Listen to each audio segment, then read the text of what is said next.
ज़ारा के जाने के बाद अहमद कई दिन पागलों की तरह रहा। इसके दिल और दिमाग में सिर्फ वही रात गूंजती थी। लेकिन किस्मत ने खेल कुछ और ही रचाया। एक रात वही नंबर फिर से अहमद के फ़ोन पर जगमगाया। ज़ारा की आवाज़ कांप रही थी, अहमद, हमें मिलना होगा। फौरन अहमद बेचैन होकर होटल पहुंचा।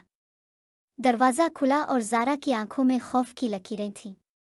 इसने कहा, मेरा शौहर सब जान चुका है और वो हमें ढूंढ रहा है। अहमद के दिल पर बिजली गिरी। क्या? ज़ारा ने आंखों में आंसू भर कर कहा, हाँ, और वो किसी भी वक्त यहाँ आ सकता है। अचानक दरवाज़ा ज़ोर से खुला। सामने ज़ारा का शौहर खड़ा था, वही आसिफ, अहमद का पुराना दोस्त। आंखों में खून उतरा हुआ, हाथ में बेल्ट और लबों पर जहरीली हंसी।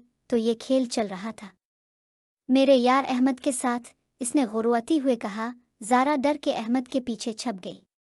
अहमद ने हिम्मत करके कहा, आसिफ, ये जैसा लग रहा है वैसा नहीं है। लेकिन आसिफ चीखा, चुप करो, तुमने मेरा घर, मेरा भरोसा सब बर्बाद कर दिया। आज तुम्हें सबके सामने रुस्वा करूंगा। कमरे में ज़बानी जिल्लत की आग भड़क उठी। आसिफ चीखता रहा, ज़ारा के किरदार पर ताने, अहमद की गैरत पर वार। तुम दोनों ने मेरे साथ गद्दारी की है। आज ना इज्जत बचेगी ना मोहब्बत। ज़ारा फूट फूट कर रोने लगी और अहमद ने आसिफ को रोकने की कोशिश की, मगर आसिफ के अल्फाज तलवार बनकर चुभते रहे। आखिरकार अहमद ने आसिफ का हाथ पकड़कर कहा, अगर सज़ा देनी है तो मुझे दो, ज़ारा को छोड़ दो, वो कसूरवार नहीं है। ज़ारा चीखी, नहीं अहमद, ये सब मेरी ख्वाहिश थी, तुम्हारी नहीं। आसिफ ने तंजिया हंसी के साथ कहा, तुम दोनों मेरी नज़रों में मर चुके हो। ये राज मैं सबको बताऊंगा, तुम्हारी मोहब्बत को जिल्लत बना दूंगा। वो दरवाज़ा पटक कर निकल गया।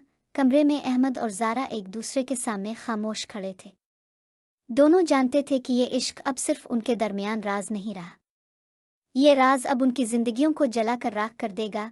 ज़ारा ने अहमद के कंधे पर हाथ रखा और रुकर कहा, हमने चाहत का ख्वाब देखा था, मगर हकीकत ने हमें तबाह कर दिया। अहमद की आंखों में आंसू थे।